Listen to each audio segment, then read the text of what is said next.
Hello and welcome to the Game Theory Podcast. I'm your host, Sam Vecenie. Today, Bryce Simon joins me, and we are breaking down the top 25 defenders in the NBA. This is going to be a 3-part series. We have pre-recorded these, heads up. So there won't be a ton of interaction between, the people in the comments and everything. If you're watching on YouTube, I apologize about that, but I'm going on vacation. Having said that, we are going to talk about the top 25 defenders in the NBA. We're going to rank them and talk about what makes them special defensively and why we love watching them defend. But first, let's hit the music. They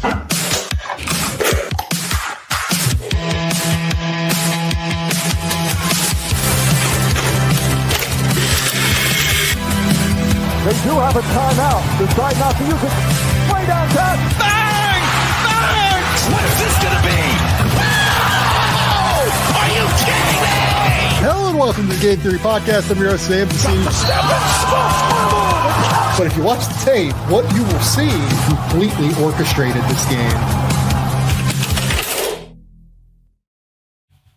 Bryce, what's going on, buddy? What's up, Sam? How are you? I love whenever you put us in these situations to piss off probably 27 other fan bases in the NBA. No, this was a lot of fun, but I texted you the first day I started working on it. I said, Sam, this is freaking impossible. This isn't. And that was when it was 20. We went to 25, and there's still at least 2 players that I don't feel good about. And there's multiple others that I don't feel good about that aren't on our list. One that's going to get me like massacred whenever this comes out.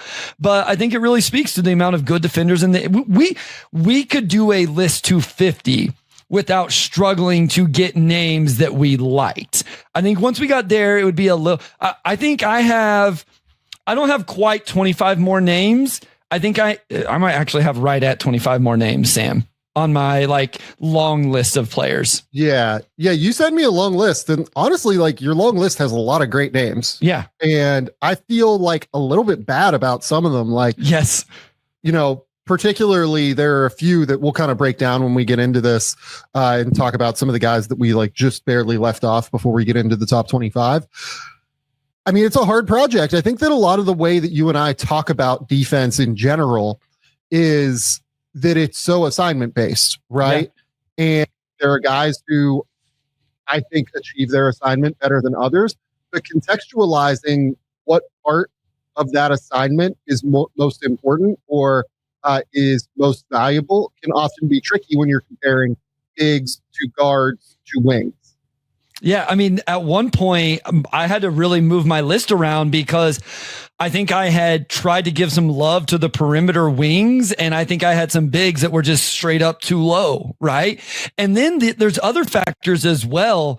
Whenever we get to him, I'll kind of explain why I had him really low at one point was injuries and games played. How much does that factor into it?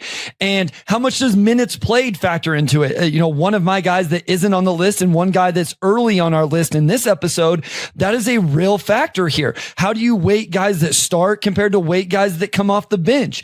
And then the other thing I found myself struggling with is not so much how good guys were offensively, because that's not what this is, but what would they be defensively for some of them if they didn't have such an enormous offensive load.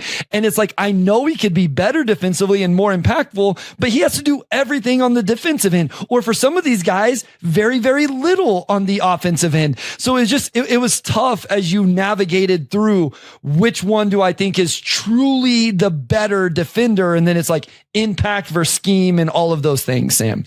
Well, and I think another piece of it too is you kind of mentioned their scheme and the way that they're utilized. Yes. Right.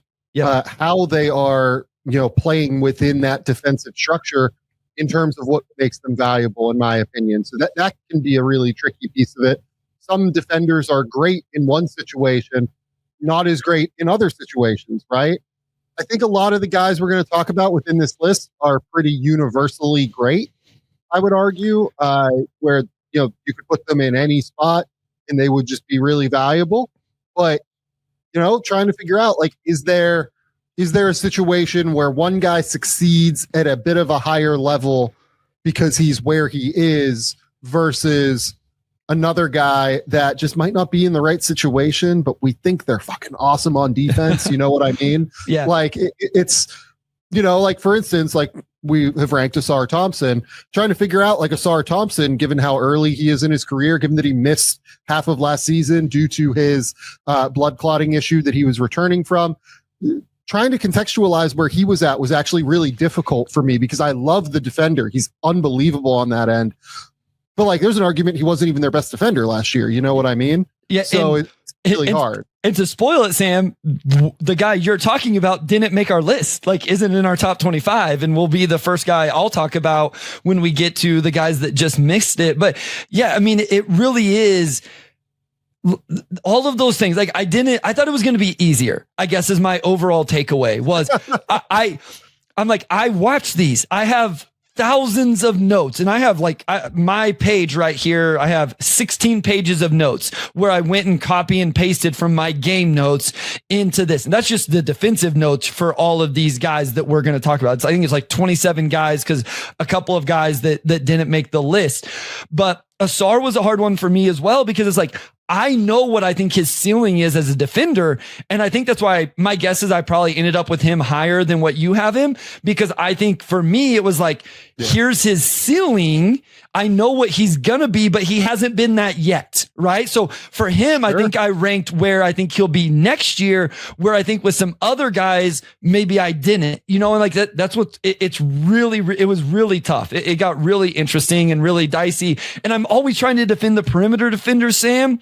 But ultimately, I started to ask myself, if I was building a defensive team, who would I take? And that really pushed up some of the bigs into the top 10 and some of those more perimeter solely based guys a little bit into the teens and late teens. Yeah, no, I completely agree with you. And I guess where I wanted to kind of move this conversation forward now is what mattered to you. Yeah. When you went about building this list, like how did you go about doing it?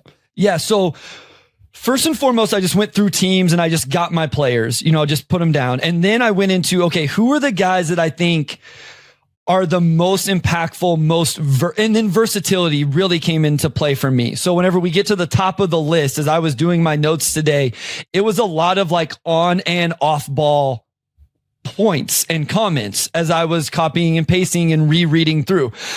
There's going to be a guy that I have really high. I don't know if I have him higher than you or not, that didn't start for the team he played on, but I think he showed us throughout the playoffs. His versatility was just unbelievable.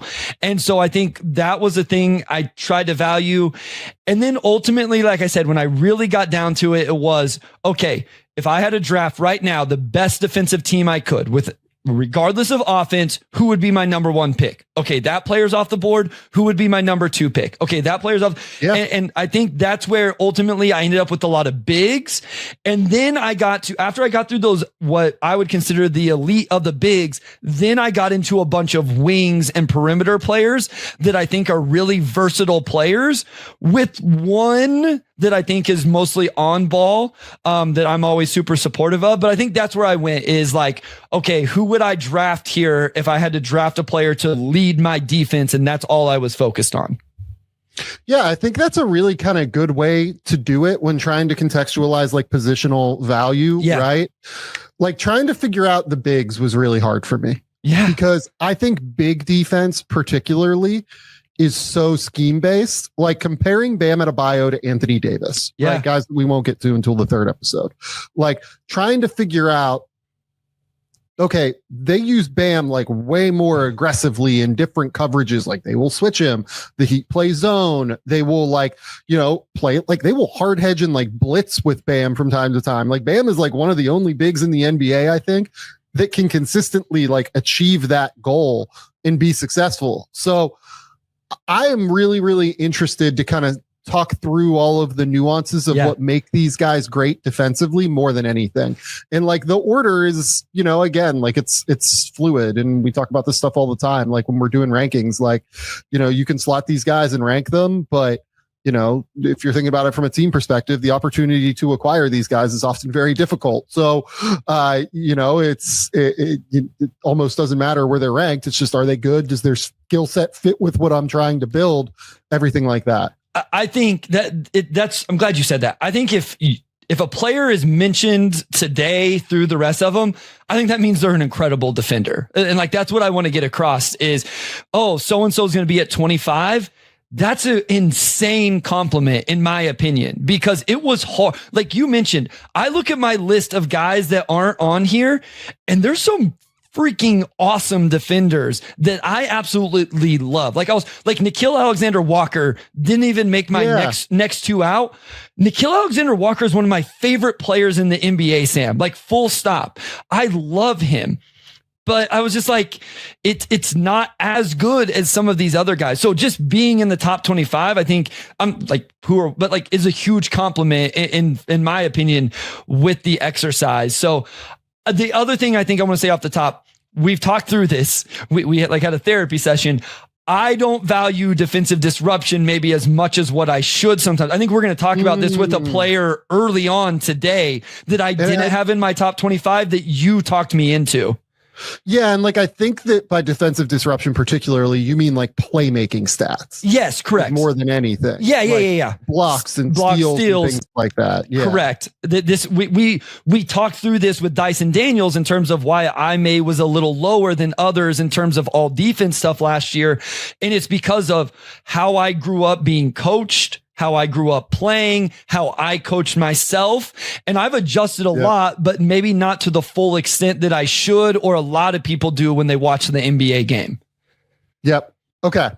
So guys that we just left off, the three guys that like ended up in our top, in one of our top 25s that we didn't put in. Jonathan Isaac, Isaiah Stewart, Dillon Brooks. Yeah. Those three, I think, are like the big ones. Dillon Brooks just wasn't all that like close to me, to be honest. You ranked him, and I totally get why you ranked him. He just doesn't provide enough off the ball for me compared to some of these other guys. Yeah. I love the disruption. I love the pestiness. I love how frustrating he can be, but just kind of wasn't there for me in terms of being able to take on all comers kind of thing. Take on all responsibilities, maybe more so than all comers is a better way to put it. Yeah. I mean, that's another name of this list over here that I have that I'm just like, dang, like how do you not get that guy on your list? I think Isaac for you, and Isaac was really close for me as well. I think Isaac and Stewart are probably the two. I would like to talk about Isaiah Stewart, and I think you probably want to talk about Jonathan Isaac. So of the guys that were right off the top 25, I think those are the two I would like to keep the focus on. Yeah, no, let's do it. So let's talk about Stewart first, because that's the one that you're going to get murdered for particularly. Yeah. Oh yeah. This is going to be so bad. Yeah. I ended up with Isaiah Stewart in my top 30. Like, I think it's a completely reasonable take. Ultimately, the reason I went with a few other guys over Stewart and Isaac was just kind of the minute load at the end of the day. Stewart has shown that he can play high minute totals before.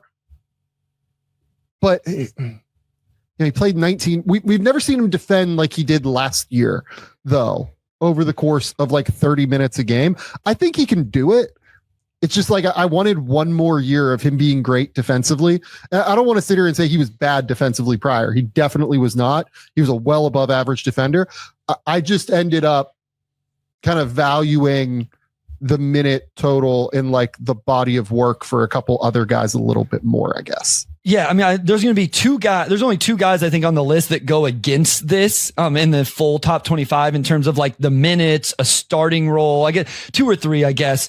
A couple we'll talk about today that come off the bench, and then one that I just don't think people will argue with otherwise. But that's ultimately why I conceded, I think, was that Stewart just like not starting, the minutes per game, all of that stuff.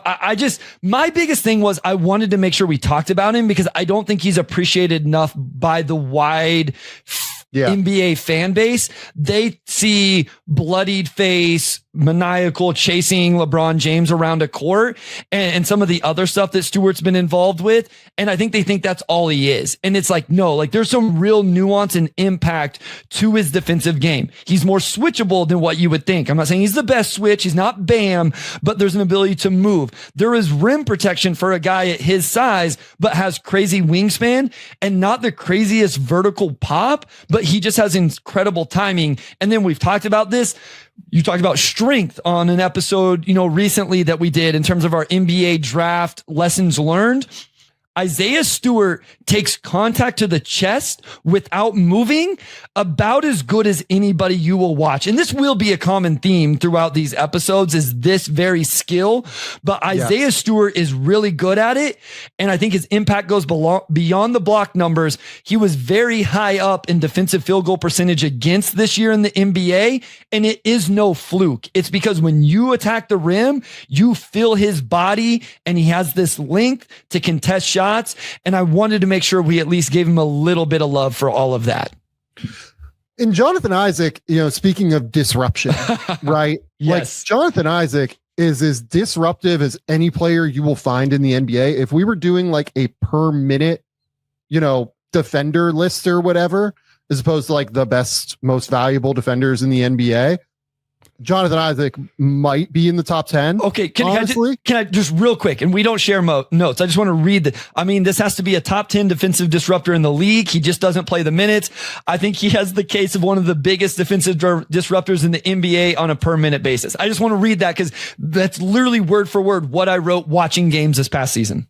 It's just unbelievable. Like the ability to cover ground even after the knee injuries and everything, the ability to like completely throw off what an offense is trying to do with his help defense. It's like in ball screens, it's in help defense. Like it's in the way that he plays gaps, even on defense. Like, he will close out on the shooter. Like it's insane. He does just about everything that you want defensively. The only issue is that last year he played 15 minutes a game in 71 games. The year before he played 15 minutes a game in 58 games. The year before, when he was just coming back, he played 11 minutes a game. It feels like at this point, he's kind of topped out at like being a 15-minute a game guy because of the past knee injuries and like making sure that he stays, relatively healthy to be able to provide impact in those 15 minutes a game. And he really does that. He's really useful. It really is just the minute load. Like Jonathan Isaac is an unbelievable defender. I just kind of preferred the guys that play more minutes at the end of the day. Like Jonathan Isaac, over the course of the last 2 years, has played 1,900 minutes. Yeah. If you look at like Andrew Nembhard, for instance, Nembhard played 65 games last year and played 1,900 minutes in 65 games, let alone like, the last 2 years where Isaac has been theoretically relatively healthy, playing 129 games. And that's before we go back the prior 3 years where he had played, basically 124 minutes. And that was it in those prior 3 years. So if you want to have Jonathan Isaac on your list, I truly am not going to fight you on it. Like, I think he is an unbelievable defensive basketball player. I just really decided to defer to the guys that play like significant high level minutes. Yeah, I put him on my long list just because I knew the defensive disruption, and every time I watched Orlando play in his minutes, it stood out. It was just hard to give him a real look at. Like if I'm going to leave Isaiah Stewart off because of minutes played and, question a couple of these other guys because they're coming off the bench or whatever, it was just like, well, then I can't throw Isaac on there, even though it is truly incredible whenever he is on the court. Yep. Okay.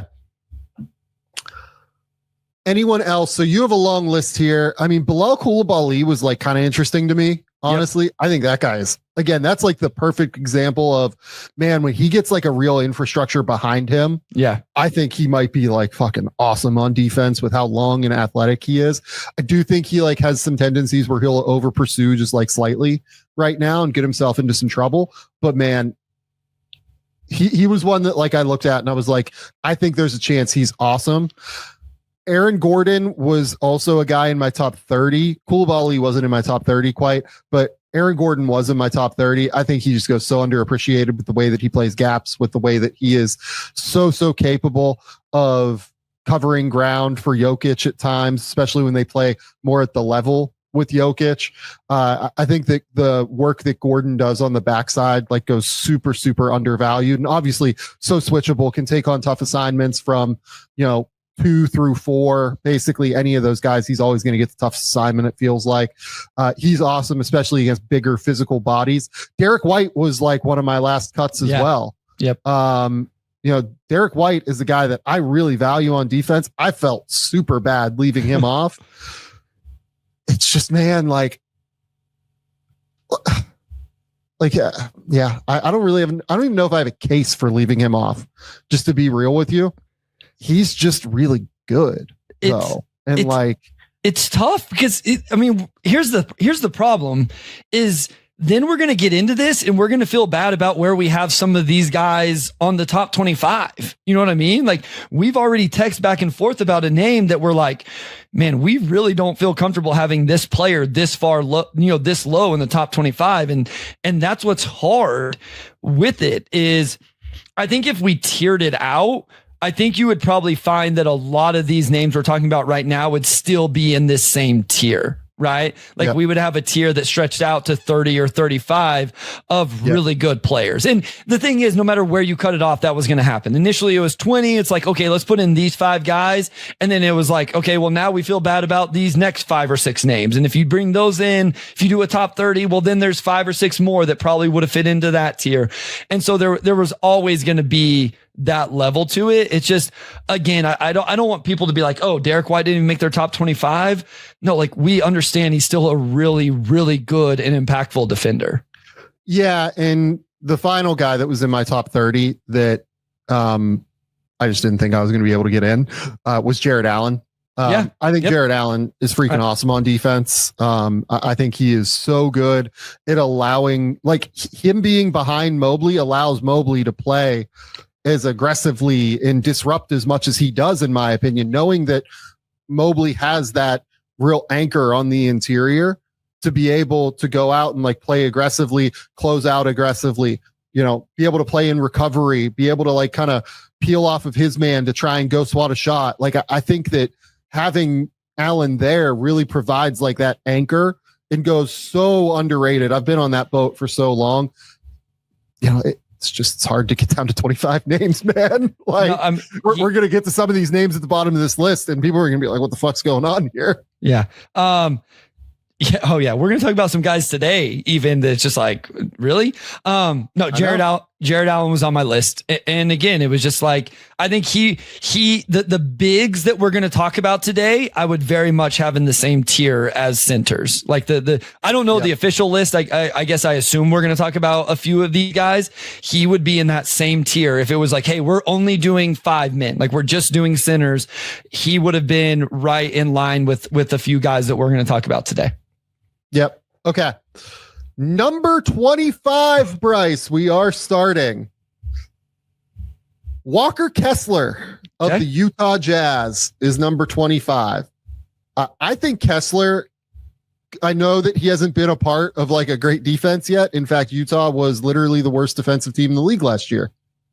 I think he is so good as a rim protector, man. I think that his ability to anchor on the interior, I think that his ability to rotate over and block shots, I think that his ability to play in drop coverage and keep his angles really solid, his ability to like kind of bait players, like he plays that cat and mouse game between ball handlers and between like rollers and like so well in terms of just making sure that gap is always covered. Right. It feels like there's never really a way to like get a lob up over the top of him while he's also like keeping his hands simultaneously out at the ball and then high. He's so good just positionally and in terms of his hand activity, despite not being like wildly quick. I think Kessler is such an awesome defender. I would love to see them get like real perimeter defenders around him and make it really, really hard to score, because I think he can be like an anchor on the interior defensively. He's probably one of 2 or 3 guys that I think lack the overall versatility There's a handful, probably one of a handful of guys that I think they'll lack the overall versatility that I really love and really, really value. A couple bigs, one of the perimeter players that I'm just always a fan of. And so that was my thing with Kessler. I'll be like, you were higher on Kessler than me. I don't know where you had him on your board. He was one that I was like, okay, Sam and I kind of talked through and we ended up with him there. I agree wholeheartedly with the rim protection, the rotation blocks. One thing I love about him is that he contests with his left hand. I know for some people, they're going to be like, duh. And I'm going to be like, no, like truly watch some of these guys that aren't able to contest with their off hand, and only being able to contest with their strong hand puts them out of position at times and all of that. So I do love that about his game. One reason for me that he is at this point, even with all of that rim protection, is just like the overall, like, is there ball screen scheme and coverage versatility and those type of things that I don't see with him that maybe, especially when we get to the top of this list, those guys absolutely have. No, I think that's dead on in terms of Kessler. Like, he just doesn't quite have that versatility. He can get beaten on the perimeter. Like, look, the best players in the league will isolate you. Like, they will get you on an island. They are so good at stringing out bigs, even in drop. Like, if you have to play even remotely high, like if you get your foot above the foul line, and Kessler does sometimes have to do that, like, they are good at, isolating you and stringing you out. And then there will be a guard that is, or a big that is capable of keeping your guy locked in so that you have to peel it. Right. And I think Kessler can occasionally struggle there. I would argue. I think that is like a real factor for him, but man, the rim protection is sick. He's one of those guys that is just like a massive, like, boulder of a human on some level. Like, I think he's listed at like 245 pounds, but his shoulders are so wide and his ability to like just take up an immense amount of space on the interior. I think you just always feel him there when he's around the rim. And, again, like the Jazz have not been good defensively really since he's been there, but I don't put that down to him. I think that it's really all the perimeter defenders kind of leave him out to dry a little bit. And he's at like kind of there trying to, save everything from kind of going off the rails a little bit. It's a tricky one with him trying to evaluate, okay, is this guy like unbelievable on defense? Is he really good on defense? Like, what is the mix of it all? But I feel pretty good that he is an awesome defensive basketball player. And as soon as they get any sort of defensive infrastructure, I think it's going to be fine. I mean, over the course of his 3 years in Utah, look, this is a team that has not necessarily won a lot of games in his 3 years in Utah, right? The most has been 37 in his rookie season. They only lose their games by 3 points per 100, or lose his minutes by 3 points per 100 possessions. And that's because he is like 3.5 points better per 100 possessions defensively. And this is over a sample of like 5,000 minutes at this point. He genuinely makes them better defensively. It's just that there is no coverage for him. He's kind of out there at times all on his own and really trying to like hold up the Jazz defense like a boulder on his shoulders. Like he's like, the earth is on his shoulders. Like he's. Yeah, no, I mean, it will be interesting to see, like you said, whenever they get a certain level from their perimeter defense, kind of what the impact will be. And then what that, can take them defensive rating wise and all of that. So, like I said, we had to talk through this one a little bit. And I think this was definitely one where it's like the rim protection, the block shot numbers. I didn't value probably enough whenever we initially did it. And like I do the scheme versatility, is definitely a thing for me with him. Yeah. And in the NBA, for what it's worth, second, and fourth in blocks in his 3 years that he's been in the NBA. The one thing I will just like briefly note, I think he got way better this year as a defensive rebounder as well. Sure. I thought that was one thing early on in his career, particularly his sophomore year, where like he just didn't show growth in this respect. I thought that he was way, way better as a defensive rebounder, going up and getting contested rebounds, ending possessions, not like taking himself out of plays in order to try and go block shots. I thought he was like way, way better at making sure that he was able to end possessions defensively, which if you're going to be this rim protector, anchor, drop coverage big, I think that's such a critical part of being able to be an elite level defender. Yeah, I was gonna say, as I went back through all my notes, there weren't any like, oh, he's just chasing blocks and giving up weak side offensive boards to his man. And I'm sure there's times that he does that, but that is an important, thing to note, because sometimes that is, block numbers can be deceiving if guys are just chasing them all the time. And I didn't find that as I, went back and revisited things. Okay. Number 24. Andrew Nembhard of the Indiana Pacers. Yep. Okay. So this was the guy that we both ranked number 26. Yeah. And that just ended up being enough to kind of push him into the top 25. I thought Nembhard was so good at dealing with opposing guards this year. I think that is really his skill set. That's really his superpower. Being able to handle opposing guards and making their lives miserable just by making them work. This was a guy that I did not think was a particularly good defender at Gonzaga, to be honest with you. I thought that he really just struggled to get through, not struggled to get through actions, but I thought he struggled with his chest particularly. Like I thought he was able to be driven through a lot of the time. And part of that could have been like energy conservation. He had to play crazy minutes at Gonzaga. With the Pacers, he still does play 30 minutes a night, but like it was just like a different beast. He was literally running every offensive action for them at Gonzaga in a way that like he just doesn't have to with Halliburton there. Obviously this year that will change a little bit.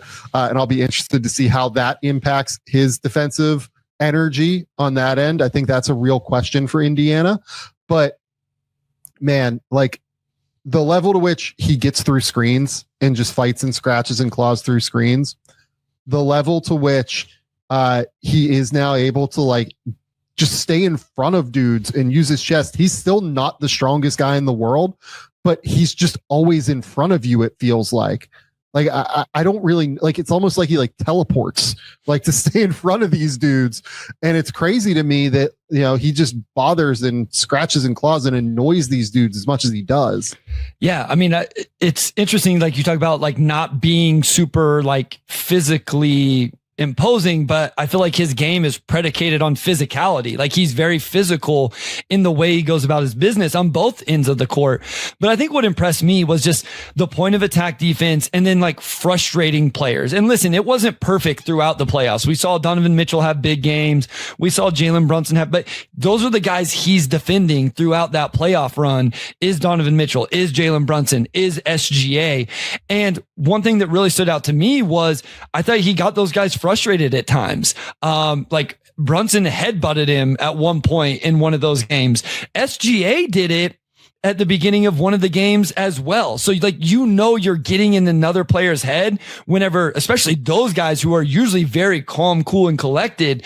And part of that also was his willingness to pick up full court. And so I just think he was tremendous. This was probably a guy, the more I read back through my notes and thought about things, I'm not saying I was way low on him. I think we probably ended up in the right range, but I text you and I was like, Sam, I think we have to get Andrew Nembhard on this list. Like, I think he needs to be on this list. And I think what separates him from maybe some of the other perimeter guys we will get to next episode and then even in the final one is he's not as big and as athletic as some of those guys that we're going to talk about. And that kind of hinders his all around versatility and impact on and off the ball. He's incredible, but he doesn't have the same ground coverage as some of these guys, right? He doesn't have the same overall matchup versatility as some of those guys on the perimeter that are a little bigger and more athletic. He doesn't have the same ground coverage, but you know what, man? Like he gets out on closeouts. Sure, like, sure. Yeah. And like his feet are so smooth. Like that's the other thing that really stands out with him. The footwork is so smooth. Like he has to work tirelessly on making sure that he like doesn't get his feet caught in any way to be able to deal with these guards the way he does, because like the way he flips his hips, the way that he is able to like keep in front just by using like quick steps while still not necessarily losing his balance. But now he's like really good also at using like the longer strides to get out in closeouts and then like flip his hips when someone tries to drive him. Man, I think he's really good. Like he's not like, there's another guy that I was kind of interested to compare and contrast with him that we'll get to in 3 players here. Sure. But I don't think he's quite as disruptive as that guy necessarily. Yeah. He's more of like, I'm just going to stay in front of you and I'm going to annoy you and I'm always going to be there. And good luck fucking dealing with me. So you know what I mean? That's why I found myself frustrated that I didn't have him higher, is because like this is my type of defender, right? Because a lot of guys that we get to, a lot of these guys are going to be my type of defenders. Some of the bigs in this range are my type of defenders. And then I think that tomorrow's, or whenever it airs, the second episode is going to be more of the all around. Like they do that, but they're like big time disruptors and stuff like that. The other thing I'll say is he never gives up on a play. Like I had a note from a game against the Pistons where Cade is really good about gelling defenders, and Nembhard just straight up didn't let him. Like even if he got hung up on the screen, he fought and he clawed and he found the angles and the maneuvers to get back in front of Cade. And this is to your point that he's always there. Most defenders will just, and once Cade or whoever has you jailed, you're screwed. Nembhard like has this understanding and this multiple efforts to not allow himself to get jailed and stay in that position the way some guys might. Yeah, no, that's such a good point. The way that he battles around like that to try and like get off of a guy's hip, that's actually really important. I'm really glad you brought that up. That's a really, really critical skill that he has. Yep. Okay. Number 23, Isaiah Hartenstein. Yep. Of the Oklahoma City Thunder. How would we position his role? Because like Walker Kessler is like pure rim protector, right? I guess that Hartenstein is like a pure rim protector. But man, he does more than that. And he plays, he plays off the ball. Like you can play him off the ball a little bit more as well. Like I think that was the biggest thing in my notes. The biggest difference, Sam, was I had a little bit more like showing rim protection on and off the ball. And I do think Kessler does that, but when I think of Kessler, I think it's a little bit more of like, okay, he's playing in the ball screen, he's playing drop and he's protecting there. I guess I felt like Hartenstein had maybe just a little bit more versatility with what he does on the defensive end. He, not nearly, again, the guys we're going to talk about at the top, but I thought maybe there was just a little bit more. And the other thing is like, he has really active hands. So I love bigs. Yes. I love bigs that protect up top, but then also understand like, oh shoot, this is a Min Thompson. Maybe I better dig this one whenever it's at his waist, because when it gets up top, I have no chance. Yeah, the hand activity with Hartenstein mixed with the footwork is kind of what I wanted to bring up. So whereas I think Kessler is really good with his hand activity in like the cat and mouse game, like he's often just like waving and like, you know, he'll go up and then waving down and then like waving up, right? Like it's Hartenstein's hands are just always there. And he does a better job, I think, of getting his hands in there against guards in like wings that are driving in. Yeah. As opposed to, you know, Kessler just doing it like in drop coverage when he's like a rim, or like rotating across the play when he's the low man as a rim protector, right? Like, I think that Hartenstein is so good at being able to like get his hands into a player playing like, again, in a variety of ball screen coverages. Like they're not that afraid to hedge him occasionally. They will play him in drop. They will play him at like the level is like a catch drop kind of situation where he'll come out to the 3-point line, depending on the matchup, right? Like, whereas Kessler is more of a, we have to keep him like 15 feet and in. I think that Hartenstein is much more of a, we can play him a little bit more versatilely and be able to like really frustrate the opposition, because I think that you can often get into a rhythm, and honestly, this might be a downside with like somebody like Kessler. And now we're just like shitting on Kessler a little bit. And I don't love that, because the whole thing is like, we're showing love to these defenders, but the whole thing with defense is being able to also be unpredictable. Like I think people talk about unpredictability on offense, sure, in terms of the things that you're running, but I think Oklahoma City does an amazing job, and he is far from the last defender we will be talking about on Oklahoma City. of being very unpredictable in the way that they guard ball screens. Like, they will occasionally go with like a mini, like zone-ish look, not, total zone, but, there will be like a zone-ish look. They will go with more of a, ball screen coverage and blitz somebody, and he can blitz and recover because his feet are so good. He can play in that like catch drop area and just make it so that pull-up shooters that are elite from three off the bounce aren't, getting just a clean look off all the time. And then he can recover back to the big man that way. He can play in the drop. And I think that having bigs that have that ability, and, we'll talk about Chet at some point. Chet features, ludicrously high on this list, obviously. But I think that having bigs that are multiple in the like coverage style that they can play makes you unpredictable as a defense. And I think Hartenstein is a really good example of that, despite being somebody that is like a bigger bodied, like 250-pound guy. Yeah, it's funny because I find myself watching games sometimes like switch up the coverage, like get out and blitz that guy, get it out of his hands, or why aren't you dropping, or whatever. And then you kind of realize like, okay, well, maybe they don't have the personnel to do that. And I think that's an important point with Hartenstein is he is capable enough of doing those different coverages. I also want to mention he averaged over 10 defensive rebounds per 36 in the regular season with the Thunder.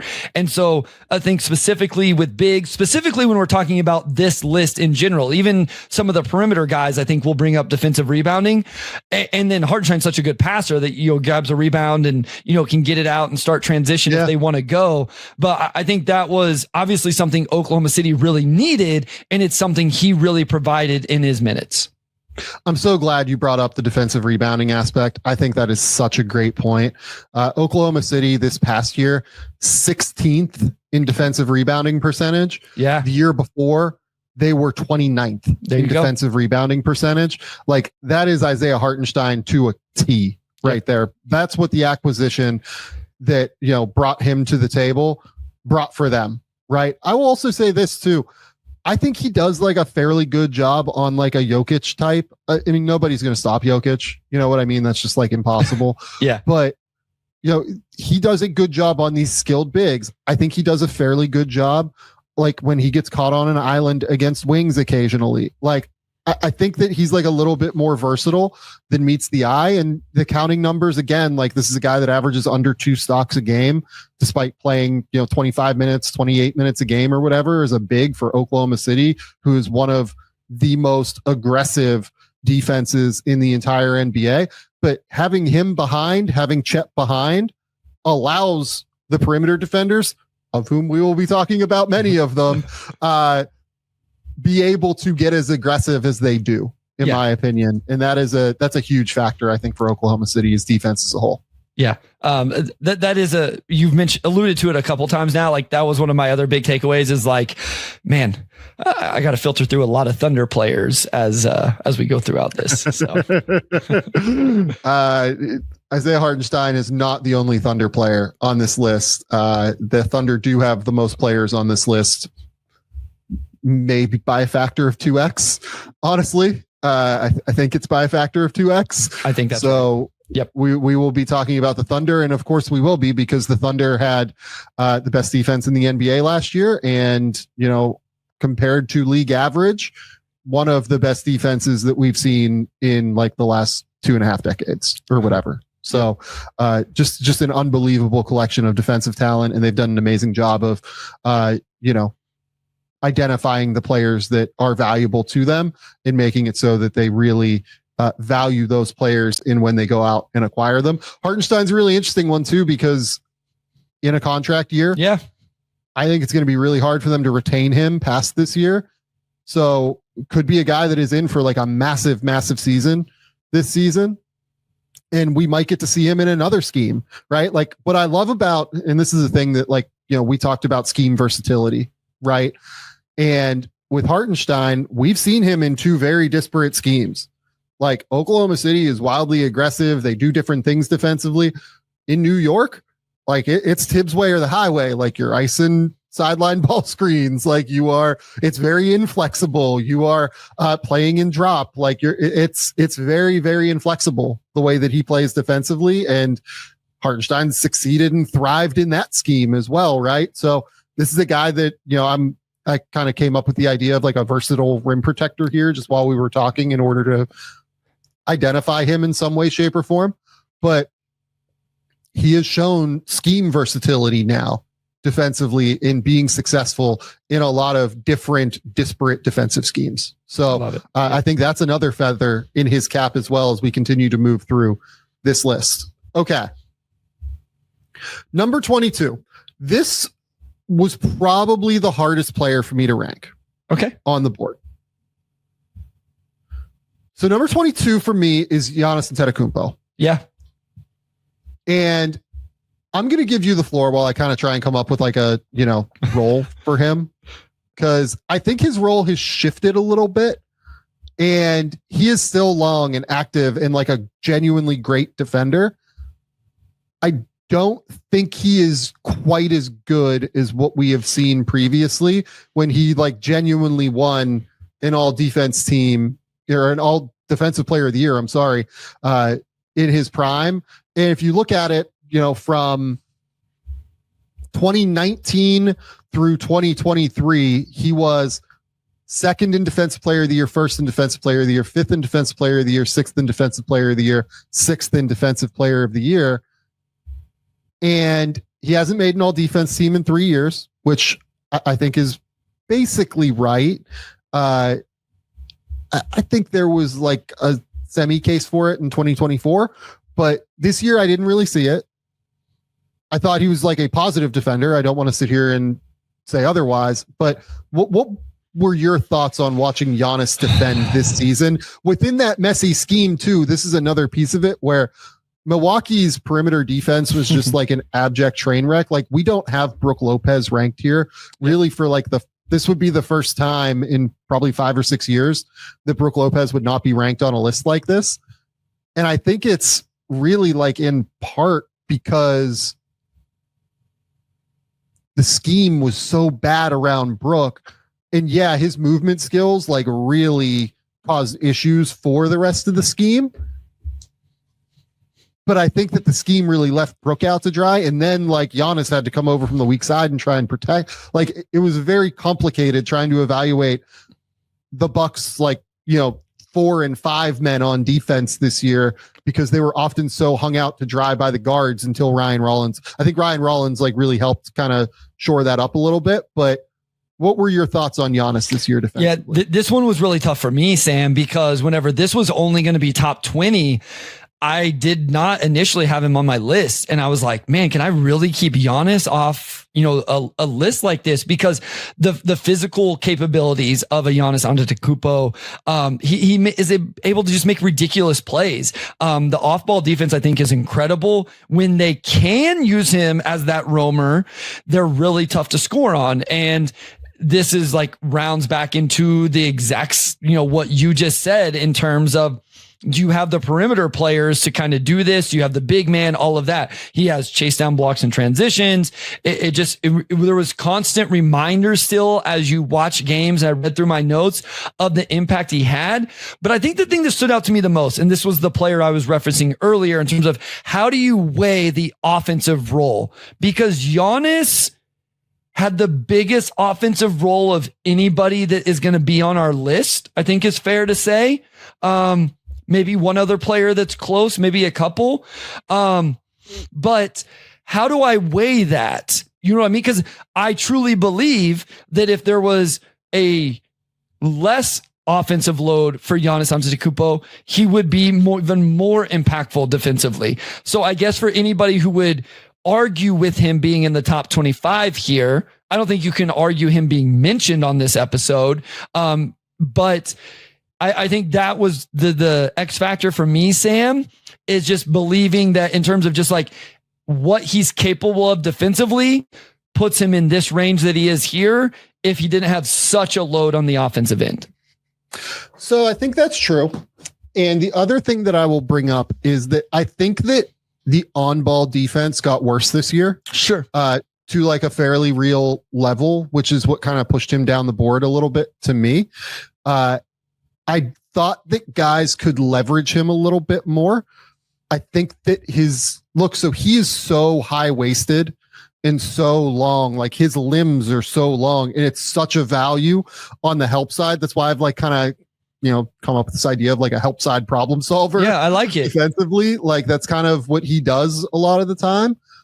But with him getting older and getting to the point now where he just turned 30 this year, I think that he's not quite as twitchy as what he was.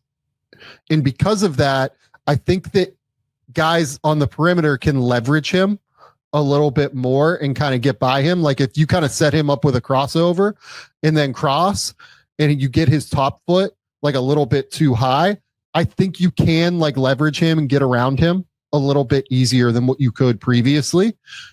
Again, like still a guy that's like an absolute menace in the help side on defense. Like the 7'5" wingspan is super real here, being 6'11", and he does cover large swaths of ground at a really high level still. Like that's really the big thing here. Like being able to cover 15 feet with one stride or whatever is such a value on the defensive end, especially like when you're trying to get a closeout, when you're trying to, get out to somebody on a shot, right? Or somebody gets beat and you have to rotate all the way over from like the opposite side of the lane. Like he can still do that. And he is still like genuinely really, really valuable. And I think that, voters still value him on defense at a level to which like I think is a little bit too aggressive. Like he was 14th in all defense voting this year, basically, which, I'm not going to sit here and like quibble with at the end of the day. Like it was him and Shea that were tied for 14th. Shea is another guy that's like an immense defensive playmaker that we don't have listed here. I would have Shea somewhere in the top 40 defensively, something like that. He covers a crazy amount of ground and is a really great defensive playmaker. But at the end of the day, like to me is not a guy that takes on like really any tough assignments. And I think oftentimes teams like really try to attack him. He does a fairly good job, I think, of not giving up a ton on that end, but still just like, their 6th or 7th most important defender to me is the crazy thing. So like we don't have Shea either, but like these guys that do take on this real offensive load, I do think that it saps a little bit of what they do on the defensive end, and that's okay. Yeah, and I think that's probably why at the point of attack that it's not the same level. I think ultimately that's why him being in this range I'm very comfortable with, because regardless of where the voters had him this last year, like there's going to be other players that are lower than where they. I mean, that's one thing I want to get out right now, and it's going to come up more and more. All defensive teams do not represent the top 10 defenders in the league because of the amount of players that were not eligible to be all defense. And so just keep that in mind as we start. Like we'll before long, we'll get to some names that were on all defensive teams that aren't in our top 10. But, like Giannis still provides real value as an off the ball player. You mentioned the ground coverage, all of that, the disruption, transition, all of those things. It's just, I don't think it's at the level of the guys that we're going to get into above this. Okay. Number 21. By the way, I love that I don't know these. I love that you suggested that I don't see the list and can just react, because every single time it comes up, I'm like, okay, who's it going to be? Who's it going to be? Oh yeah, that's right. So that is an interesting wrinkle that we're doing here. So Bryce sent me his list. I have my list, and I have averaged we probably should have said this from the jump. Bryce gave me his list of top like 30 or whatever, like something like that.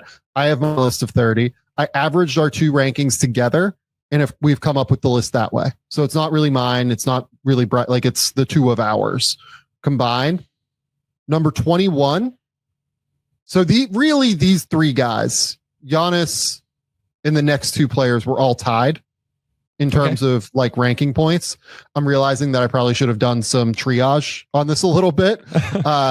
Maybe considered some different things. So number 21 is Kris Dunn. Yep. With the LA Clippers. Again, I thought there was like a very real case that on a per possession, per minute basis this year, and he played enough minutes to where like he didn't necessarily fall into the Jonathan Isaac zone. Like he played 25 minutes a game this year. I thought there was a real case Kris Dunn and Alex Caruso were the two most valuable like perimeter defenders on a per minute basis this year that played in the NBA. Kris Dunn, at least among guards, I'm sorry, not perimeter defenders, at least among guards. Kris Dunn is unbelievable on the defensive end as a guard. He is as disruptive a force as a pick and roll defender as I've seen in a long time, just due to his activity level, his aggression, his hand activity. He makes the opposition absolutely miserable. And I think that the hand activity is the really big thing for me. He is so good at getting his hands into somebody's space and into their dribble. Yep. He is constantly trying to make you uncomfortable just dribbling the basketball. His hand-eye coordination is unbelievable. He is so good at being able to if you're running a dribble handoff and he's chasing, he'll get his arm in there and just shoot his arm in there and try to bother that. Man, Kris Dunn is a stud perimeter defender for a guard. He's just a little bit undersized compared to some of the other guys we're going to talk about. It's not as much versatility, not as much flexibility, but and look, Kris Dunn this year, despite playing 74 games, and this was a thing that I wrote about at the time. I was going to make sure we brought this up, but yeah. So Kris Dunn was not eligible for all defense this year because he played 53 games of 20 minutes or more, but he played 65 games of 18 minutes and 30 seconds or more, which is why the idea that the NBA has created this artificial barrier of 20 minutes per game in 65 games is really stupid, because Kris Dunn played 1,700 minutes this season and still was not eligible for all defense, which is kind of crazy to me. It's the same with Isaiah Stewart, right? I'm not sitting here. They definitely should have made the team or anything. We'll talk through some other guys that, I think very reasonably did make the team, but yeah, Kris Dunn is an unbelievable perimeter disruptor.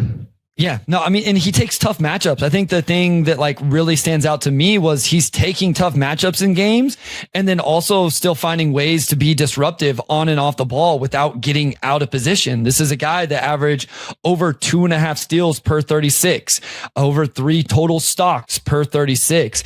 And, he does it in a variety of ways, and he's good on and off the ball. He'll rotate and contest the lob. He'll dig. He'll steal a pass in a passing lane, get a block from behind. He'll recover. We talk about Andrew Nembhard. I think he does a lot of the things Nembhard does at the point of attack in terms of being physical, always being in front. He'll pick up full court at times.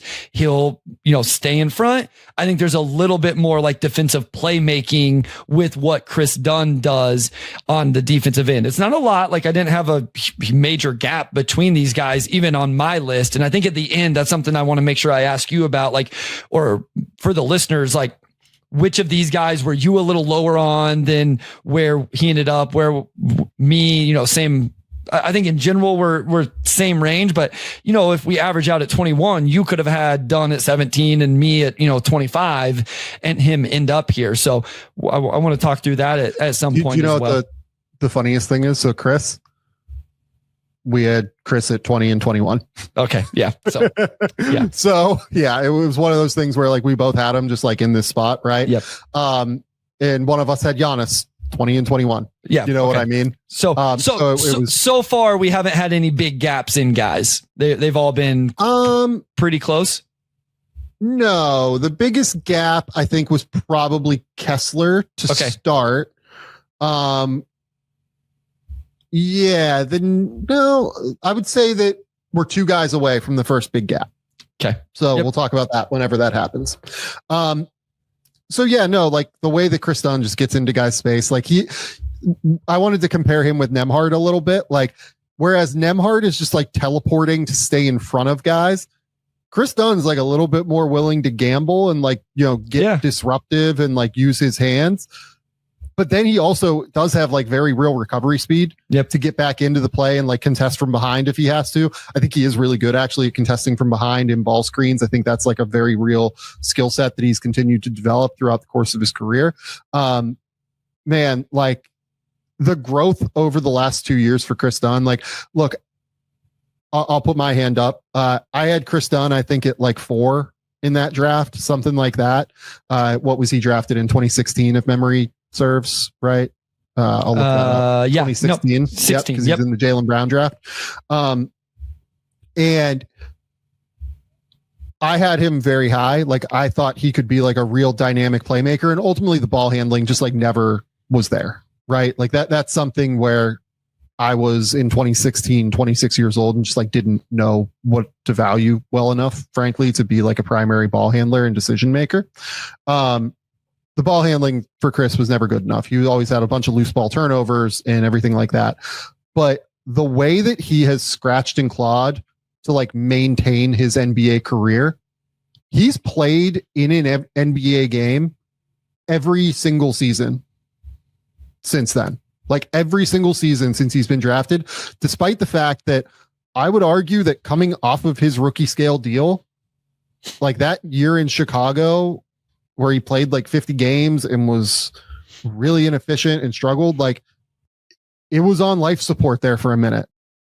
Like it could have gone a bad way. He played 18 combined games. Sorry, no, he played 40 combined games from 2021 to 2023 in the NBA. Yep. But he has scratched and clawed and stuck with it and reinvented himself as not just like he's always been great on defense. Even at Providence, he was so disruptive and valuable on defense. I think he won Big East Defensive Player of the Year, if memory serves. But like, the way that he just like worked his way back into becoming a seriously valuable player by putting the defense first as opposed to second. Like Utah in 2024, like he was so good that year. And that ultimately is what led to the Clippers signing him. And he's really like the only perimeter defender that I can remember that Walker Kessler has played with, where I've been like, okay, this guy like was really out there and was making life easier for Kessler. And then the Clippers value him at $5 million a year, and he just becomes one of their starters. Like he started 58 games this year on a team that you and I going into the playoffs thought had a chance to like go to the finals if things broke right for them. Maybe the conference finals, because I was, in on Oklahoma City to start the year. But like, regardless, my point is that these are kind of my favorite players. Like I'll make jokes about Cam Spencer. I'll make, and like, it's serious. Like I do love Cam Spencer, but like, these are actually my favorite guys. The guys who are 30 years old and work and scratch and claw and like go top 5 or top 6 in the draft. And like, it doesn't work the first way that you thought it was going to work. And then you problem solve your career and you become something totally different than what you were expecting becoming your, entering the NBA. It takes such an immense amount of like humility and work ethic and motor and like just stick-to-itiveness that I those are my favorite players, honestly. Like I love so much seeing guys like Kris Dunn stick around and just figure it out in the NBA. It's really impressive. And like the arc of his career. And, people always say that, stuff isn't linear and growth isn't linear. Like this wasn't even like, it plateaued for a second. Like it kind of went the other direction for a second and then he brought it back. And it's really, really impressive. Okay.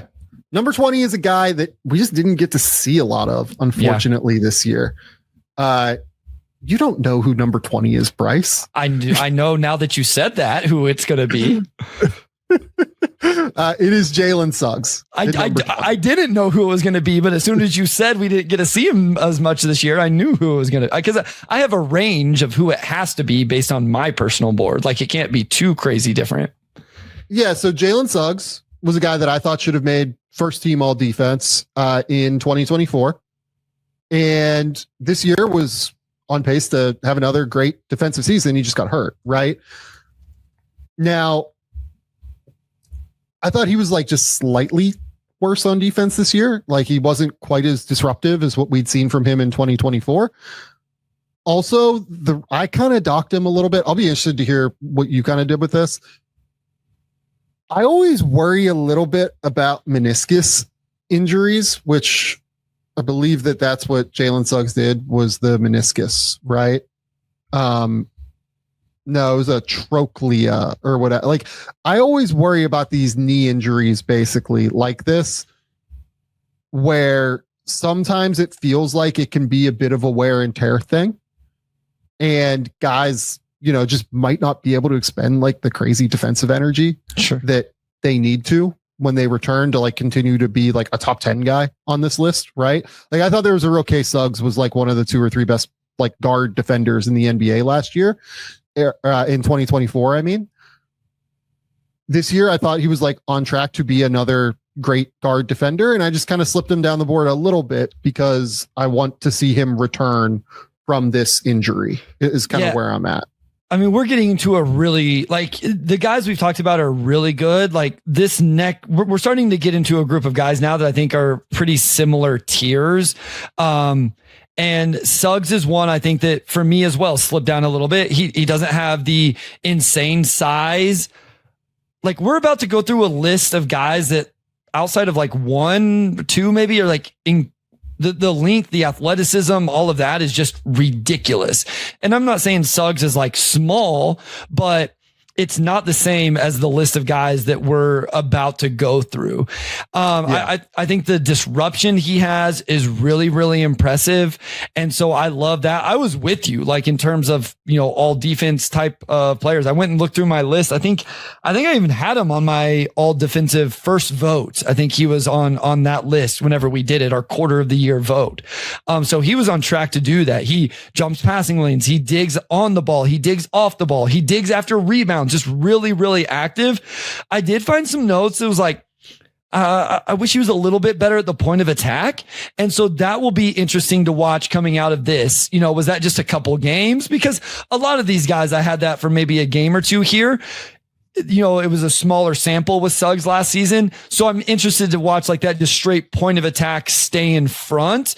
I think he can do it, but is it like at an elite level to go along with the disruption where it's not just the steals, but also the blocks? Like his steals were down a little bit per 36 last year, but his blocks were actually over 1. So he does it in a variety of ways. Yeah. And just to clean up the injury stuff with Jalen. So he had a cartilage fragment, removed in his knee in March. I knew that there was something with the cartilage is why I thought had it in my brain. Yeah. So yeah, like those guys, like I do just worry like slightly about that, but regardless with Jalen, I think that where my mind goes immediately is he provides an attitude for them on defense, like more than anything when I watch them. Like, he is somebody that just plays so hard. He plays so hard on that end all of the time. And he plays with such an intensity and such a like aggressiveness, and wears his emotions on his sleeve like all the time. Right. And he's constantly trying to get his guys pumped. I think that there is really something to defensively having a guy that just constantly lifts your energy. Sure. You know what I mean? Yeah. Like he to me, that is his defensive superpower, is just lifting his teammates' energy. And we can talk about the intricacies, like kind of like you did, but that's like the first thing that I have to talk about. It's just the way that he lifts the energy defensively is fucking awesome. And I will say that's even more important for a team who's bad offensively. Because whenever you aren't putting the ball in the basket as a team, it is real easy to lose defensive energy. And we know that Orlando team has not been good scoring the basketball and efficient scoring the basketball the last couple of years. And so having a guy that we know that defense is their identity. I understand that. But even when defense is your identity, when you're not scoring the basketball, it's sometimes hard to have that same level of energy on that end of the floor. And so it may be even more important for Orlando with Suggs that he brings that. Yeah, no, I completely agree. And, just in terms of other things that he does defensively, I think he's an awesome transition defender. Sure. Like one of the better ones I've seen since Danny Green to enter the league. Like he is just so good at fighting and, sprinting back in transition and making these like 1%er plays that very few other defenders make. I think he is really good at fighting through screens, and like he will get contacted sometimes, but like he does, I can't believe I'm going to say this. I like really wanted to avoid this with him, but like he does have that like football mentality a little bit. God knows that we've heard that enough that he was like an all-state quarterback in Minnesota in high school, but like he does have that mentality when fighting through contact and like getting through a screen. Like there is nothing that phases him when he's trying to do that. Right. So I think that is like a huge factor with him. They do often like to play and drop. They like to play like a bit more of like they're very aggressive on the perimeter, but I would argue they're like somewhat conservative with how they use their bigs in ball screens for the most part. And having somebody that just like consistently is fighting and scratching and clawing and working his way around is so valuable. And look, like, obviously he averaged like 1.4 steals last year, 1.5 steals this year per game. Like he is a guy that like does have really good hands and makes sure that he's able to force turnovers and things like that. Like you said, nearly averaged a block per game this year. The playmaking is there. The effort is there. Does like over pursue from time to time because of that aggression and that intensity that he provides on defense. But yeah, I mean, I love watching Jalen Suggs. He might be like one of my 5 favorite defenders to watch in the NBA. You know what I mean? Yeah. And I think 6 names in, we've talked about way more than 6, but on the ranking, I think a common theme has been the recovery aspect of the defensive end of the floor. Because not one of these guys have we said, oh, he's just perfect in every way, never gets hung up on a ball screen, gets through every off ball screen, never gets beat at the point of attack. I think what's special about these guys is they more consistently do those things than others. But then in the reps where they don't, they have the second effort, the third effort, the multiple efforts to get back in the play, and then the disruption ability, whether it's a hand dig, whether it's a contest from behind, whatever. I think we start to see that theme develop really quickly here as we go through this list. Okay. Number 19. This is the one where we have had the biggest difference so far. Okay. In our rankings. I had Ivica Zubac 15. Okay. You had him 23. So it's Ivica Zubac for the LA Clippers. So here's what's funny is I've since even moved him up, but I do know at one point I had him lower. So I'm not going to ask you to change it, obviously. But as I went through my notes today, he's actually a player I moved up my list. So. Okay. So explain why you did that. Explain what makes Ivica Zubac such a great rim protector. I think he's like a little bit more versatile than that, but I would say like, he's like somewhere between Kessler and Hartenstein in terms of like being able to be versatile in ball screens. Like I wouldn't say that you're, ever hedging him, certainly, but can play at the level a little bit and move his feet. Certainly mostly a drop coverage big, but Go ahead. Give me your takes on Zubac. Yeah. And so again, like this is going to mess it up a little. I ended up with him actually like right in this range right here. So again, We're not going to like recalculate. I'd gone through it. I'd looked at it, whatever. And then today, as I was putting my notes together, I was like, for what it's worth, that would have only moved him up 2 spots. So like we're in the ballpark here. And I would say this is like I mentioned a little bit ago, we're about to get in, at least for me, the tier of the wings is what I would call it. That'll be most of what next episode is, I think, before we get to the top guys. I think why I had him a little bit lower. And so I think maybe you can talk me through this. I'm interested to see your side of it on this one, Sam, is I consider him a very good, maybe even elite positional defender. Like he's always in the right spot. He's always doing what they ask him to do, which may be just to stay in the lane and be physical and rebound and do those things. And again, this is where I'm going to talk out of both sides of my mouth a little bit. In general, I love these defenders, but then I found myself going, okay, how impactful is that to maybe a couple other guys that have a little bit more versatility, that are a little bit more disruptive? And maybe I shortchanged him on his overall impact, disruption, how he messes with offense, because I will be the first to admit that my notes are littered with always in the right position, always in the right position, always in the right position. So was 6th in defensive player of the year this year, was 2nd team all defense this year. I think that what I had to do to like really value him was go and watch every, like not every pick and roll, but like probably like, 8 to 10 games worth of pick and rolls that he dealt with James Harden. Right. And just like the way that he understands how to play ball screens, like you couldn't have 2 more different defenders in ball screens than James Harden and Kris Dunn. Yeah. Right. And the way that he understands like and recognizes okay, Kris is going to be here. He's definitely going to like be able to fight through this screen and get back. I can play like a little bit more conservatively here. Oh shit. No, I'm dealing with James here in this ball screen. And like, I don't want to sit here and like completely shit on Harden. I thought Harden was actually like a little bit better this year defensively than what, you know, his reputation. But navigating ball screens isn't probably where it's at. Exactly right. Like he's not great at navigating ball screens. Correct. And he gets bumped all the time. I thought he gave like better effort getting back into the play, but than what we've seen previously. But like he is still not awesome at doing that. His ability to like understand and like kind of work on the fly and make sure that he's solving the problem for what the Clippers need in that moment at all times in order to like stop guys from getting into the paint, in order to slow guys down as they drive.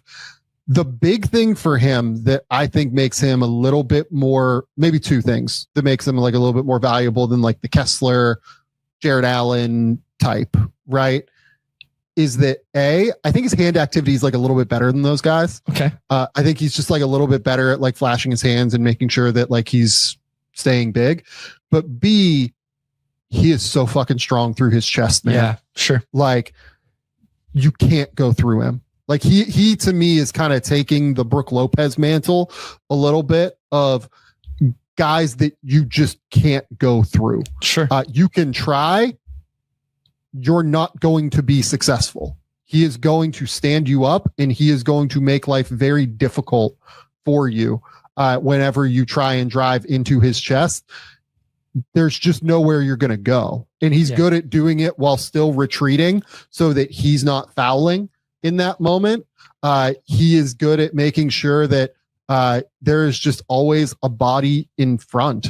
Like the other thing that we didn't really mention as well is I don't know that there's a better Jokic defender in the league. I have it in my notes. Yeah, I have it in my notes. Like I say that like fully cognizant. Jokic dropped, 24, 12 and 10 on him in that 7-game series and shot 50, 45, 70, right? Like I'm not saying that he did anything to like slow down Jokic in the way that we know. He made him work. But he made him work. And honestly, like Nikola Jokic this year shot 58, 42, 80 and averaged 30 points a game.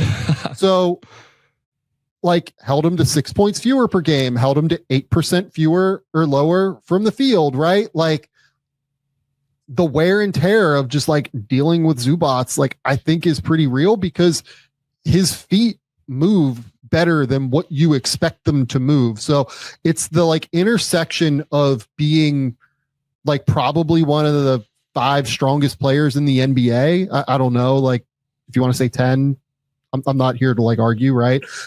Whatever it is, he's one of the strongest players in the NBA, mixed with having that footwork to be able to like stay in front and be able to like balance and stay on balance and like fluidly move laterally. I think that's what makes him such a special, difficult defender to deal with. Yeah, I think what I struggled with a little bit with this was, and it goes back to Kris Dunn, Sam, is, okay, this guy was second team All NBA and was on my list, but like, I'm not trying to like sound bad here, but like, would he have been if Dunn was eligible? It was like, like he was very deserving. Would we have got 2 Clippers on if Dunn was eligible, or would Dunn have been the Clipper that got second team All NBA? And so like, I felt like at one point I was over indexing him being on All NBA, and then I probably moved him too low. But here's the other thing. If we are going to talk about Isaiah Stewart's lack of minutes, Jonathan Isaac's lack of minutes, and those type of things, Zubac played 2,600 minutes and did this consistently. Yeah. And you know what the other thing is? He stayed out of foul trouble, because fouls are a thing that's going to come up with a couple of guys further up this list. One in particular that plays for a team behind me. And so I think the sheer amount of minutes in 80 games and staying out of foul trouble, he's rightfully deserved what he got this year. I'm not trying to take that away from him. No. But I think that and the defensive rebounding, we bring that up again. Almost 10 defensive rebounds a game. This was per 36. Let me get to just per game. I don't need to go per 36 with him. 9 defensive rebounds per game for Zubac. So incredible year, we've talked about, I know this isn't an offense podcast, but just incredible growth overall as a player. Well, and I think that I just did quick math on this. Like we have Zubac at 19, right? I think he finished 10th in defensive all defense voting. 6 or 7 of the guys that we have above him, of the 18 guys we have above him, were not eligible for all defense. Correct. This year. You know what I mean? Yes. So like we're right in the ballpark of the marketplace, basically, even though like 19 looks funky on its head. Like if everyone, here's the other thing about defenders, right? And this maybe is a case for moving Zubac up. Like maybe we did screw this up, is it's hard to play defense. Guys get hurt. Yeah. Like that's the reality. Like Alex Caruso is above him, and like, it's just hard to, play the way he plays, like so recklessly all the time and stay healthy. Right. So, maybe that is the case for having Zubac higher. I don't know. But the last thing I wanted to bring up with Zubac is, I think there's a case he's the best defensive rebounder in the league. Sure. I don't know if he's number 1, number 2, number 3, number 5, whatever it is, but I would certainly hear out him being the best defensive rebounder in the league. Yeah. I think he is so good at boxing out. Again, so strong so that guys can't really go through him. When he anchors through his spot, you're just not getting around him. He's so wide and so strong, and then his reactivity is pretty solid. Again, like just completely ends possessions for the Clippers. The Clippers this year, in terms of defensive rebounding, number 1 in the league. They end possessions all the time, and that is largely because of him, in my opinion. So, I think that you and I probably value rebounding like just slightly less. Yeah. But when it comes to being literally like the best defensive rebounder in the league, I think that does have value. And it like does really add value for him, especially in this conversation. Real quick, because I pulled up the best defensive rebounders like per 100. That was not something that I mentioned on Giannis, and I don't want to like go back now. But totally. Giannis, probably was something we should have mentioned with him. So yeah, I was thinking it. I just didn't bring it up for whatever reason. The other thing with Giannis's defensive rebounding is like Brook Lopez. I'm really interested to see what it looks like this year. Brook Lopez is like an unbelievable box out guy. Sure. And for up until last year, I think that like every single year his team was better at hitting the defensive rebounds when he was on the court, when he was off the court, despite the fact that he got tagged with being like a suboptimal defensive rebounder for a decade, or not a decade, maybe like 7 years before he got to Milwaukee. So, I'm interested to see what Giannis's defensive rebounding looks like without Brook Lopez around too, because Miles Turner is, I think, a little bit worse at that than what Brook Lopez is. Okay. 100%. Number 18, Jalen Williams from the Oklahoma City Thunder. I was kind of wondering, like, is this too low at first? But I don't think it is, honestly. So this was honest. When you told me that there was a name coming up that we were fairly far apart, I assumed this was going to be the name. But this must be right. Here's what I'll say, and I've alluded to it a few times. I think we're about to go on a run of a bunch of perimeter wingy defenders. I would feel pretty comfortable with this list being in a variety of orders. J-Dub just happens to be the quote unquote last one, or the first one we're going to talk about. If you had him 5 or 6 spots higher, I think that I would listen to that in the realm of players that we're about to get into to finish this episode and through most of next episode. Okay. So Jalen Williams, by the way, we're about to go on a run of 8 straight perimeter defenders, actually. Okay. Yeah. That's happening. So yeah, Jalen Williams this year, I thought, was awesome at being able to play multiple roles. He is physical and willing to guard up the lineup. There was a stretch there for 8 games or whatever, 7 games, where he had to play center for Oklahoma City and guard the opposition's biggest player at the start of the year because all of Chet, Hartenstein, and Jay Will were out. there was a stretch this year where he had to guard like guards. You know what I mean? Like he has to really go up and down the lineup consistently. I think that he is, I don't know if I want to say, he's probably one of the 3 or 4 most switchable defenders in the league, I think is what I would argue. I don't know that he is necessarily as disruptive for me as some of the guys that we will have above him. I do wonder if maybe we should have swapped, him and the next guy, but there was a difference here, and that was my fault. Or no, it wasn't my fault. Regardless, I think that what Jalen Williams does in terms of being able to take on multiple different assignments for players, there is a very real case. Like for instance, like Lou Dort isn't ranked yet, and we're going to get to Lou Dort, right? Yeah.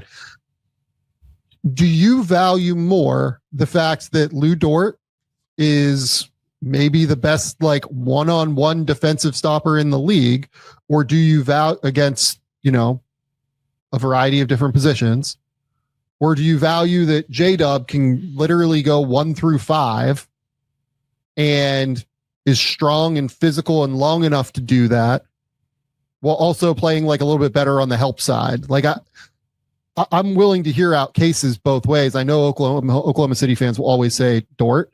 I think it's very, very close between the two of them personally, but I think that what J Will provides that in terms of like versatility is incredibly important to that scheme working.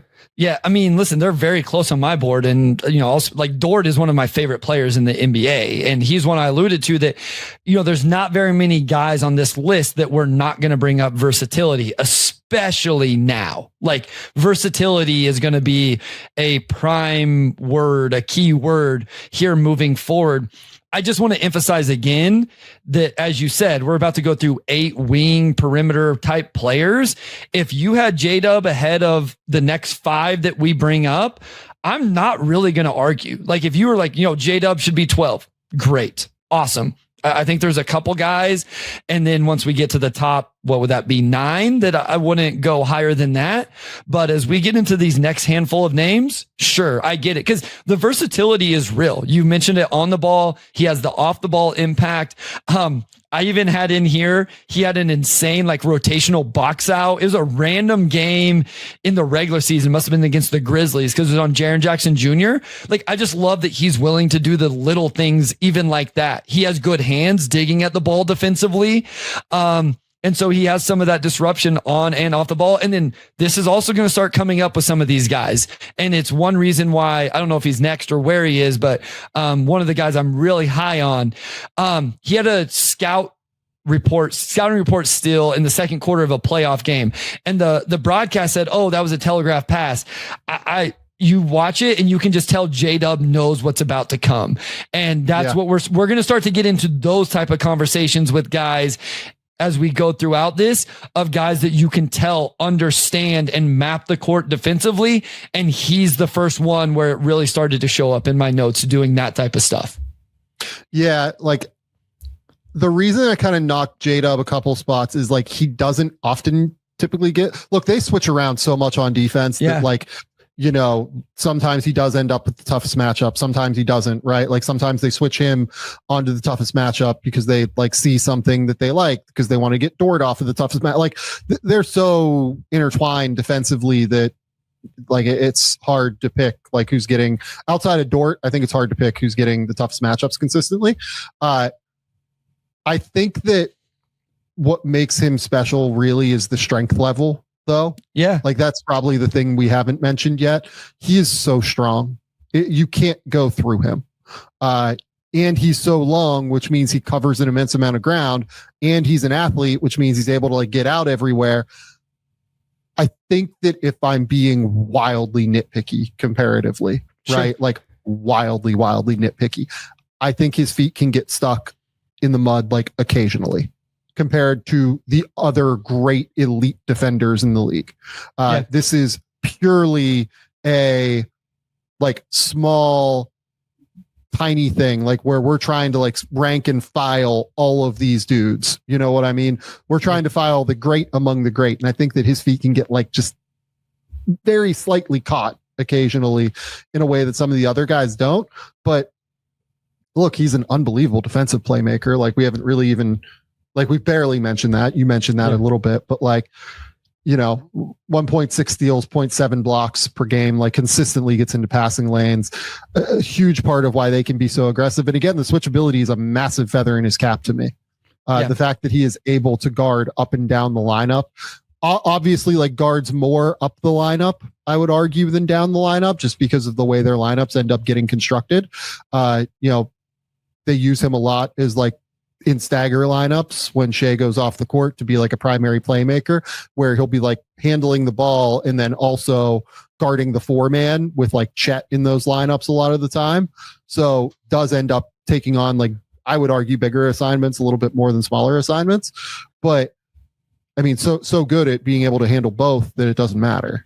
So here's the other thing that I just kind of, as I was reading through these names, this is another context of, okay, one, he's not given the consistent assignments that a lot of the guys we're about to talk about are for their teams, even though one of these players, well, two of these players are also on his team, but also he probably, I think Sam has the biggest offensive load of any player that we're about to get into until we get to the bigs, like the top guys. Yeah. Till the top guys. And to me, this is making an argument for him potentially being low on this list, because there's a couple guys that I think I'm projecting with a couple of these young guys. They don't have near the offensive load that J-Dubs has, where I don't know how many of these guys are asked to be the second option on their team, and sometimes the primary option on the floor, the way J-Dub does have to be offensively. Maybe one is close. But that's another aspect and really impressive component of what he does on the defensive end. Okay. Final player we're talking about today. And this is where we got like a slight break in the rankings. Jaden McDaniels, Minnesota Timberwolves. Yep. I'm going to categorize him as like a disruptor wing. Sure. I think is probably the way to put it.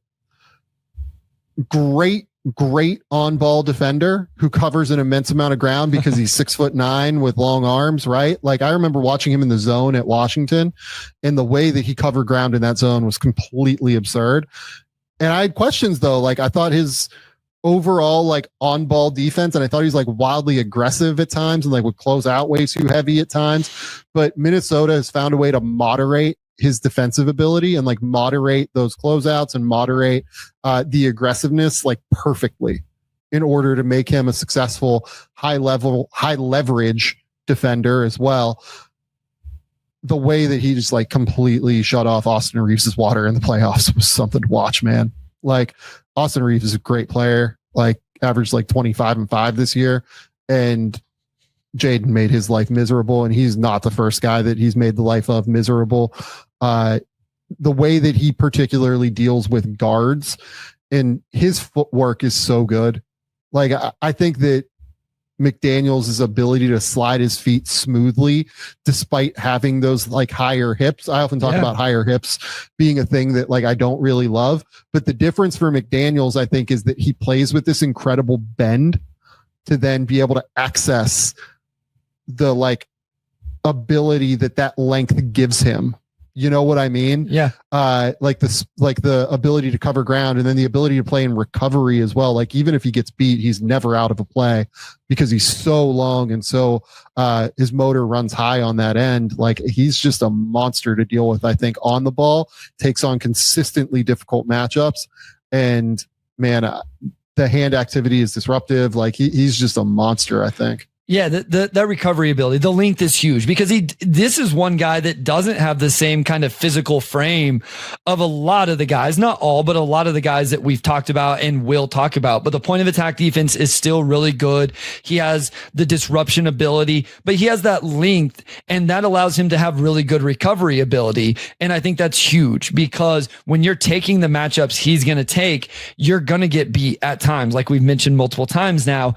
And so that length really comes into play. We saw it with SGA, and similar to Jokic, nobody shuts down SGA, But with McDaniels, you can see that he has the length and then also the change of direction. And that's not something that all guys have, is that ability to be that long, but then also move and slide. You mentioned the footwork and the kind of the fluidity of his movements.